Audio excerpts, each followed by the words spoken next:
मुझे आपको सशक्त बनाना है, इसीलिए ताकि किसी भी तरह का सवाल आए तो आप उनको बना पाए। क्योंकि देखो यार, इतना तो मुझे पता है, मेहनत हर बच्चा करता है, हर स्टूडेंट मेहनत करता है, लेकिन उसी में किसी का सिलेक्शन होता है और किसी का रिजेक्शन होता है। क्यों? ऐसा इसीलिए होता है यहाँ पर कि जिसने मेहनत थोड़ी स्मार्ट तरीके से की होती है ना, सिलेक्शन वहीं तक जाता है। जिसने मेहनत थोड़ी गाइडेंस में की होती है ना, सिलेक्शन उसी का होता है। यार मेहनत तो गधा भी करता है, मेहनत घोड़ा भी करता है, लेकिन आपको पता है कि जो सबसे ज्यादा भाव इज्जत समाज में किसी को मिलती है तो घोड़े को मिलती है, गधे को कोई पूछता भी नहीं है।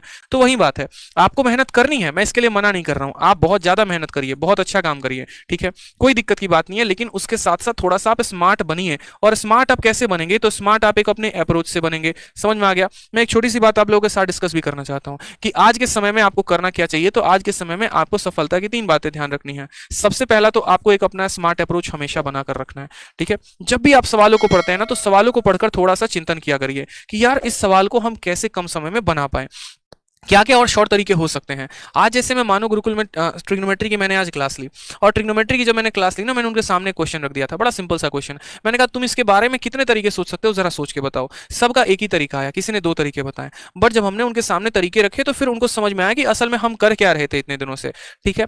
क्या होता है यहाँ पर कि जनरली हमने कहीं से कोई बात सीख ली, हम उसी को फॉलो कर रहे होते हैं, और यही समय आपका बेकार करता है। बहुत लोग बहुत दावे करते हैं, मैंने यहाँ से पढ़ा, मैंने वो पढ़ा, मैंने इनकी किताब पढ़ी। अरे यार, अगर मैंने वहां से यहाँ से वहां से पढ़ा होता तो इस समय आप उन्हीं से पढ़ रहे होते, मुझसे थोड़ी पढ़ रहे होते। अगर हमने जिनसे पढ़ा है तो आप भी उन्हीं से पढ़ रहे होते, आप मुझसे नहीं पढ़ रहे होते। सीधी सी बात है यार, ठीक है। तो ये मुझे समझ में आता है यहाँ पर कि हाँ ठीक है, आप इस बात को समझिए। जब हम पढ़ाई करते थे ना, जब हम सभी क्वेश्चंस को लगा रहे होते थे, जब हम किताबों को देख रहे होते थे, जब हम मॉक को, तो उनके पे हमने खुद के सॉल्यूशंस पे काम करना शुरू किया। सारे के सारे टेक्निक्स मैंने खुद अपनाए। कैसे कोई क्वेश्चन, अगर मानो कंपाउंड इंटरेस्ट का कोई बढ़िया क्वेश्चन आ गया, तो उसके ऊपर रिसर्च करना शुरू किया कि इसको और शॉर्ट में कैसे बनाया जा सकता है, ठीक है। एवरेज का कोई सवाल आ गया तो इसको मैं कैसे बैलेंस करके बना सकता हूँ शॉर्ट में। इसलिए आप चाहे मेरी परसेंटेज की वीडियो देख लो, चाहे आप मेरी एवरेज की वीडियो देख लो। एवरेज की वीडियो डाली है ना 8 घंटे की, पूरे यूट्यूब के इतिहास में उठा के देखो। अगर मेरा वाला कंसेप्ट पूरे यूट्यूब पर मिल जाना तो मैं बता दूंगा, पूरे भारत में वो कंसेप्ट कभी भी किसी के पास नहीं है। वो कंसेप्ट मेरे पास है, वो मेरे बच्चों को पता है कि वो मैं पढ़ाता हूँ। कंपाउंड इंटरेस्ट का जो तरीका पढ़ाने का है ना, वो मेरा अपना तरीका है, किसी का कॉपी पेस्ट नहीं है यहाँ पे, ठीक है। इस बात को ध्यान रखिए। तो ये जो है ना, इनके ऊपर मैंने काम किया और आप भी इसके ऊपर काम करिए, स्मार्ट अप्रोच के ऊपर। दूसरा जो पॉइंट आ गया वो क्या आ गया, सबसे बड़ा शब्द जो आज के समय में है वो है यहाँ पर आत्मचिंतन। आत्मचिंतन क्यों करना है मेरे भाई? आत्मचिंतन इसीलिए करना है, आत्मचिंतन का मतलब इंग्लिश में इंट्रोस्पेक्शन। इंट्रोस्पेक्शन इसीलिए जरूरी है क्योंकि आपको क्या लग रहा होता है बहुत बार कि आप सही कर रहे हैं, बट असल में आप सही नहीं कर रहे हैं, ठीक है। आपको ये बात पता ही नहीं कि आपका जीएस में पूरा लुटिया गुल हो रहा है मेरे भाई, 10 नंबर से ज्यादा नहीं आ रहे। मुझे पता है 10 प्लस स्कोर करने वाले काफी कम स्टूडेंट है यहाँ पे, 10 प्लस स्कोर तक आप नहीं कर पाते हैं, फिर भी आपको लगता है कि नहीं मेरा सही जा रहा है। आपको यह भी पता है कि अगर मैं एक अच्छा वोकैबुलरी पूछ दूं, जैसे मान लीजिए कि अगर मैं आपसे अभी ये बात पूछ दूं कि प्लेथोरा का मतलब क्या होता है, बहुत सारे बच्चे सुनेंगे अरे पहली बार ये शब्द सुन रहे हैं प्लेथोरा, ठीक है। अरे यार प्लेथोरा कई बार पेपर में पूछा जा चुका है, लेकिन फिर भी आपको नहीं पता, ठीक है। अगर मैं बोल दूं हिट द बकेट ईडियम है, हिट द बकेट का मतलब क्या होता है नहीं पता। अब इसके ऊपर भी आप फोकस नहीं करते हैं कि आपकी वोकैबुलरी पूरी की पूरी गुल है, ठीक है। अगर आपसे थोड़ा बहुत करंट अफेयर पूछ दिया जाए, भैया पूछो मत, कुछ भी करवा लो, करंट अफेयर मत पूछना, ये अपने को नहीं आता है, ठीक है। रीजनिंग में अगर ढंग की सीरीज दे दी जाए, सिलोगिज्म दे दिया जाए, नहीं आता है। तो ये इसीलिए आत्मचिंतन जरूरी है।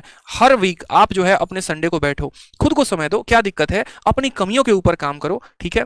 बहुत अच्छे, एक भाई साहब डिस्ट्रक्शन लिख रहे हैं, खतरनाक, वाह वाह वाह, ठीक है। देखो प्लेथोरा का मतलब होता है बहुत ज्यादा, किसी भी संख्या का बहुत, मतलब अगर मैं यहां पर लिख दूं कि मेरे पास बहुत सारी किताबें हैं, तो वहां पर बोलेंगे प्लेथोरा, ठीक है। कि मेरे प्लेट में थोड़ा थोड़ा मत रखिए गुलाब जामुन, मेरे प्लेट में बहुत ज्यादा रखिए, हम ज्यादा मिठाई खाते हैं, तो वो वाली बात हो जाती है। तो ध्यान दिया करो, ये आत्मचिंतन बहुत जरूरी है पेपर के समय में। स्मार्ट अप्रोच तो लगाने ही लगाने हैं, साथ में ये आत्मचिंतन भी करना है कि कैसे मुझे अपने जीके के मार्क्स बढ़ाने हैं, कैसे जहां पर मैथ में जिन टॉपिक्स में दिक्कत आ रहा है मुझे वो इंक्रीज करना है, कैसे मुझे वोकैबुलरी बढ़ाना है। क्योंकि मेरे भाई अगर आप ये काम नहीं करोगे ना, तो आपको खुद भी नहीं पता कि ये जो तैयारी है आपका, ये 1 साल से कब 3 साल की योजना में बदल चुका है, और 3 साल से कब पंचवर्षीय योजना में बदल चुका है, ये आपको भी नहीं पता।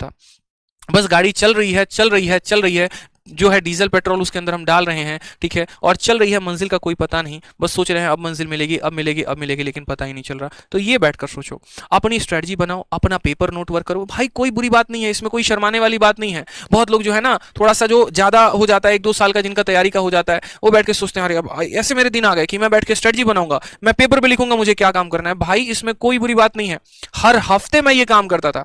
मुझे पता है कि यार मुझे अगर XYZ लूसेंट किताब की मुझे ये पूरा का पूरा पॉइंट मिसलेनियस का खत्म करना है, मुझे मनोहर पांडे ये पूरा का पूरा खत्म करना है, मुझे मान लीजिए रीजनिंग के ये सारे सीरीज के क्वेश्चंस लगाने हैं, मुझे इतनी तक वोकैबुलरी यहां पर याद करनी है, ठीक है। तो क्या करें?